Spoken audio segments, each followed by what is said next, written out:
Halo adik-adik, kali ini kakak akan bercerita tentang peri ular dan cermin ajaib. Ada seorang penebang kayu miskin mempunyai seorang putra bernama Li. Tukang kayu ini sudah lama sakit parah. Suatu hari, di saat penyakitnya semakin parah, ia berpesan pada Li. Jika ayah meninggal, kau harus melanjutkan pekerjaan ayah.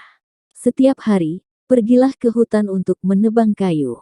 Setiap pohon bisa kau tebang, kecuali sebatang pohon yang tumbuh di tepi hutan. Pohon itu harus kau selamatkan. Beberapa hari kemudian ayah Li meninggal. Li memakamkannya dengan hati sangat sedih. Sesuai pesan ayahnya, Li melanjutkan pekerjaan sebagai penebang kayu. Setiap hari ia menebang pohon dan menjual kayu bakar. Suatu hari, ia teringat pesan ayahnya dan mulai bertanya-tanya sendiri. Mengapa sebatang pohon di tepi hutan itu tak boleh ditebang? Untuk sementara, Li hanya bergumam penasaran. Akan tetapi, pada suatu hari, Li sudah tak dapat menahan rasa penasarannya lagi. Li mengambil kapaknya dan ingin menebang pohon di tepi hutan itu. Namun keanehan terjadi ketika Li mengangkat kapaknya untuk menebang pohon itu. Pohon itu seolah-olah punya kaki dan mulai mundur. Pukulan kapak Li hanya mengenai udara. Pemuda itu berlari mengejar pohon, namun sampai malam tiba ia tak bisa menangkapnya. Li akhirnya mengikat kudanya di sebatang pohon, ia lalu memanjat sebatang pohon rindang dan menenangkan diri sambil menunggu pagi tiba. Ketika akhirnya matahari terbit, Li turun dari pohon, ia sangat terkejut karena uangnya hilang. Tidak masalah, aku pergi dengan berjalan kaki saja, kata Li sambil berjalan mendekati pohon yang kemarin ia kejar. Begitu tahu Li mendekat, pohon itu seakan tahu, ia seketika berlari menjauhi Li. Li dan dapat menyusulnya. Pada hari ketiga, Li kembali bersiap untuk mengejar pohon itu. Namun tiba-tiba ia melihat seekor ular dan seekor gajah berkelahi, ia berdiri dan menyaksikan pertempuran itu sampai akhirnya si ular nyaris tertusuk gading gajah. Entah mengapa, Li merasa iba pada ular itu, ia lalu membuat bunyi gaduh dengan mengetuk-ketuk kayu bakar, ia juga meniru suara kawanan gajah yang berlari panik. Seketika, gajah itu ikut panik dan lari meninggalkan ular itu. Li siap-siap untuk pergi juga, namun ia mendengar ular itu berkata, "Terima kasih untuk pertolonganmu, pemuda yang baik." Li tak menyangka, ternyata ular itu yang berbicara. "Ikutlah aku. Aku akan memberikan hadiah sebagai rasa terima kasihku," kata ular itu lagi. Maka mereka pun berjalan beriringan. Di tengah jalan, mereka beristirahat di dekat mata air. Ular itu berkata, "Tetaplah di sini saat aku mandi. Apapun yang terjadi, jangan takut." Ular itu lalu meluncur ke dalam air. Seketika, terjadi badai di air. Kilat pun menyala dan guntur bergemuruh. Li berusaha menenangkan dirinya sesuai pesan ular tadi. Dan beberapa saat kemudian, suasana kembali tenang. Namun Li kembali terkejut, karena ular itu muncul dari dalam air dalam bentuk peri cantik. Li baru tahu kalau ia adalah peri ular. Mereka lalu melanjutkan perjalanan. Ketika sudah tiba di dekat rumahnya, peri ular itu berkata pada Li, "Kita akan tiba di rumah ibuku. Ketika ibuku membuka pintu, aku akan memanggilmu kakak. Kau masuklah ke dalam rumah. Kau akan ditawari kopi, tapi jangan terima. Di dekat gerbang, kau akan menemukan sepotong cermin. Mintalah cermin itu pada ibuku, ibuku akan memberikannya padamu." Mereka sampai di rumah ibu peri ular. Peri ular mengetuk pintu, ibunya membuka pintu. Peri ular berkata pada Li, "Masuklah kakakku. Kau sekarang punya kakak," tanya ibu peri ular curiga. "Pemuda ini bernama Li. Dia sekarang menjadi kakakku karena dia menyelamatkan hidupku tadi." Peri ular menceritakan pertolongan Li padanya, ibu peri ular lalu menawarkan Li kopi. "Terima kasih, Bu. Tapi maaf, saya sedang terburu-buru," tolak Li ramah. "Setidaknya istirahat sebentar," usul wanita itu, "ibu tidak bisa membiarkan seorang tamu pergi tanpa mengambil sesuatu. Aku akan memberikanmu makanan untuk di perjalanan." "Terima kasih Bu. Aku tidak perlu apa-apa," jawabnya. Tapi di gerbang itu ada sepotong kecil cermin. Jika ibu bersedia memberikannya padaku, aku sangat berterima kasih. Ibu peri ular tidak ingin memberikan benda itu. Namun putrinya marah. Ibu, Li telah menyelamatkan nyawaku. Kenapa ibu tak mau memberikannya benda tak berharga itu? Ujar peri ular. Dengan terpaksa, ibu peri ular memberikan cermin kecil itu. Li pergi membawa cermin itu. Di perjalanan, ia memandangi cermin itu dan melihat semua sisinya. Apa kegunaan benda ini untukku? Gumam Li bingung. Ketika dia menggosok permukaan cermin, tiba-tiba keluar asap, dan muncullah jin yang sangat besar. Li sangat ketakutan dan tidak tahu harus lari kemana. Namun jin dengan mata dan mulut besar itu berkata, "Apa yang tuanku inginkan?" Li berusaha menenangkan dirinya, ia lalu memberanikan diri meminta makanan. Maka dalam sekejap, makanan paling lezat tersedia di hadapannya. Jin itu lalu pergi menghilang.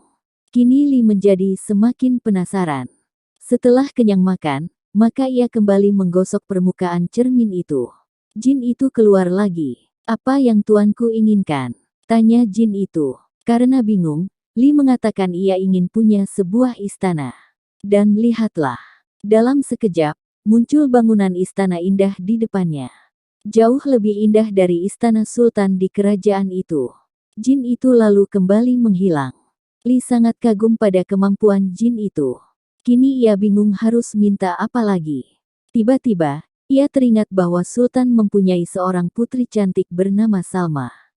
Li kembali menggosok cermin ajaib itu dan jin keluar lagi. "Apa yang tuanku inginkan?" tanya jin.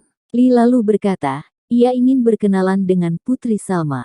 Dan ajaib, seketika Li telah berada di taman istana Putri Salma. Betapa terkejutnya putri cantik itu. Li juga terkejut, ia menceritakan segalanya dan meminta maaf pada Putri Salma. Sang putri terkesan pada Li yang sopan. Mereka pun berkenalan dan menjadi berteman. Pada suatu hari, Putri Salma berkata ingin melihat istana milik Li. Semula Li tidak berani mengajak Putri Salma keluar dari istana ayahnya. "Istanaku terletak jauh dari istana ayahmu. Penghuni istana ini akan cemas mencarimu kalau kau menghilang," ujar Li. Namun sang putri terus memaksa. Li akhirnya memanggil jin, dan jin membawa Li dan Putri Salma ke istana Li. Seperti dugaan Li, penghuni istana, termasuk Sultan, heboh karena sang putri menghilang. Sultan segera memerintah para prajurit untuk mencari putrinya. Sultan juga memanggil seorang nenek sakti yang telah lama dikenalnya. Nenek sakti itu menyarankan Sultan untuk membuat peti besar yang dilapisi timah. Ia juga minta diletakkan di dalam peti itu, lalu dilemparkan ke laut. Ia berjanji akan menemukan Putri Salma. Para tukang di istana dikerahkan untuk membuat peti berlapis timah. Nenek sakti itu lalu masuk ke dalamnya dan dibuang ke laut. Beberapa saat kemudian, peti itu terdampar di pantai di kota dekat Li berdiri. Beberapa nelayan melihat peti itu. Mereka menyeretnya sampai ke darat. Ketika mereka membuka peti itu, muncullah nenek sakti itu. "Mengapa nenek berada di dalam kotak timah?" tanya para nelayan heran. Kemudian nenek sakti itu pura-pura menangis sedih. "Musuhku sungguh kejam. Aku dibuang ke laut begini. Apakah ada yang bisa menolongku di kota ini?" Para nelayan merasa iba. Di sana ada istana Li yang kaya raya. Dia pasti mau menolong nenek, kata para nelayan itu. Mereka lalu mengantar nenek sakti itu. Tiba di istana Li, nenek itu mengetuk pintu.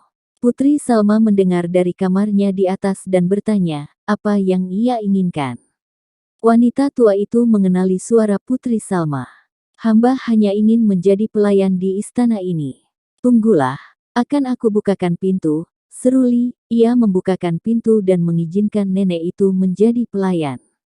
Di dalam istana, nenek sakti itu menjadi curiga karena ia tak melihat ada juru masak dan pelayan.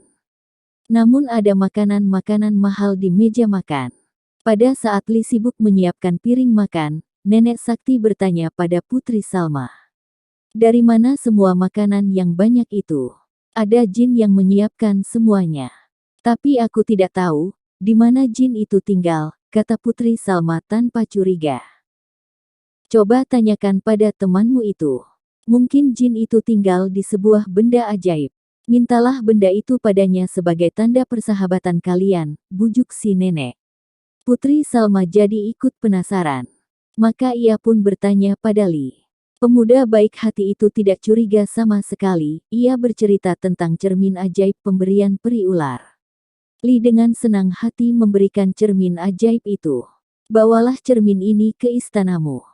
Kapanpun kau ingin bermain di istanaku, kau tinggal menggosok cermin ini dan meminta jin membawamu ke sini, kata Li. Nenek Sakti melihat kesempatan baik itu. Ketika akan makan siang bersama Li, Putri Salma meletakkan cermin itu di atas meja. Diam-diam nenek itu mengambilnya, ia lalu pura-pura terbatuk-batuk dan meminta izin menjauh dari meja makan. Di sudut istana, Nenek Sakti itu menggosok cermin dan keluarlah jin. Apa yang tuanku inginkan? Tanya jin itu. Bawa aku dan Putri Salma kembali ke istana ayahnya. Lalu, bakar juga istana ini. Jin melakukan semua yang diperintah Nenek Sakti itu. Dalam sekejap, Putri Salma yang sedang makan menghilang dari meja makan. Nenek itu pun menghilang bersamanya. Li sangat terkejut. Apalagi, sesaat kemudian, api besar melahap istana itu. Dengan susah payah Li berhasil keluar dari istana. Para nelayan membantu memadamkan api. Namun api tak bisa dipadamkan. Istana itu akhirnya habis terbakar. Li memeriksa puing-puing istana itu, ia menemukan jepit rambut emas milik Putri Salma yang terjatuh di lantai yang hangus. Li membersihkan jepit rambut itu lalu menyimpannya. Li sangat sedih, ia lalu mengembara, mencari kota tempat Putri Salma tinggal. Dari kota ke kota ia mencari berita tentang Putri Salma. Sampai akhirnya, ia berhasil tiba di istana milik Sultan, ayah Putri Salma. Li datang ke dapur istana dan melamar pekerjaan sebagai koki, ia mengaku bisa memasak makanan lezat. Kebetulan, koki istana sedang tidak sehat, ia ingin sekali beristirahat. Maka ia sangat senang ketika Li bersedia menggantikannya memasak hari itu.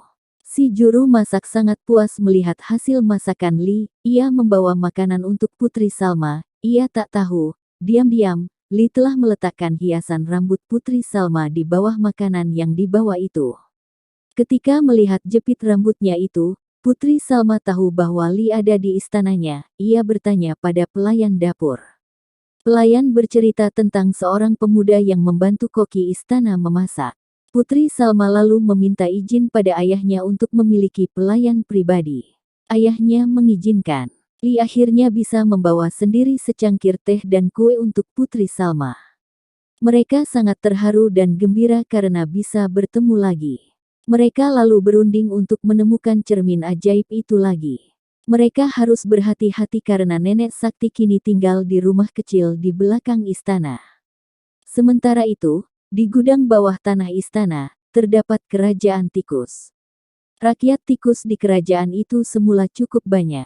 Namun, banyak tikus yang dimakan kucing Nenek Sakti.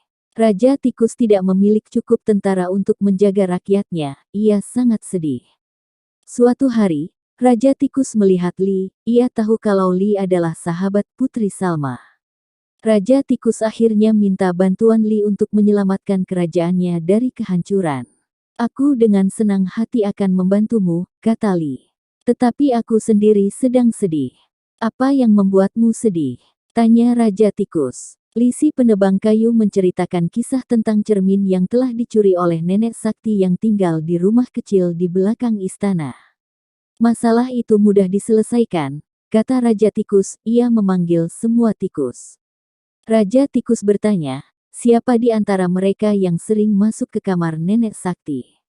Apakah mereka tahu di mana cermin itu tersembunyi? Sekor tikus timpang tua terlatih-tatih, membungkuk rendah di depan Raja Tikus, ia berkata bahwa ia melihat Nenek Sakti itu meletakkan cermin itu di bawah bantal setiap malam. Raja Tikus memerintahkan dia untuk segera mengambilnya. Dua tikus lain menawarkan bantuan karena tikus itu begitu tua dan lemah. Mereka menggendongnya menuju rumah di belakang istana. Setiba di rumah itu, mereka melihat Nenek Sakti itu baru saja selesai makan malam. Kita beruntung, ada sisa makanan, kata tikus lumpuh. Mereka memakan sisa makanan sambil menunggu nenek itu tertidur pulas. Begitu nenek itu tertidur, tikus lumpuh itu naik ke atas tempat tidur dan menggelitik hidung wanita tua itu dengan ekornya. Nenek sakti itu bersin dengan sangat keras sampai kepalanya terangkat dari bantal. Pada saat itu, tikus lain menarik cermin dari bawah bantal. Setelah itu mereka membopong tikus lumpuh itu dan bergegas pergi membawa cermin. Li sangat senang mendapatkan kembali cermin ajaibnya. Diam-diam, dia lalu membawa pergi kucing si nenek sakti sehingga tidak menyerang rakyat tikus lagi. Sekarang Li mengeluarkan cermin dan menggosoknya. Seketika jin muncul dan berkata, "Apa yang tuanku inginkan?" Li meminta baju dari emas dan sepasukan tentara yang kuat. Seketika, pakaiannya berubah menjadi mewah seperti pakaian pangeran. Seekor kuda gagah berdiri di hadapannya. Ketika ia berjalan melangkah, muncul pasukan tentara yang sangat besar mengikutinya. Li memasuki kota itu dengan sangat gagah. Ia berhenti di depan gerbang istana dan prajuritnya membentuk lingkaran di sekeliling bangunan istana. Ketika Sultan melihat semua itu, ia mengira ada musuh dari kerajaan lain menyerangnya. Sultan sangat ketakutan.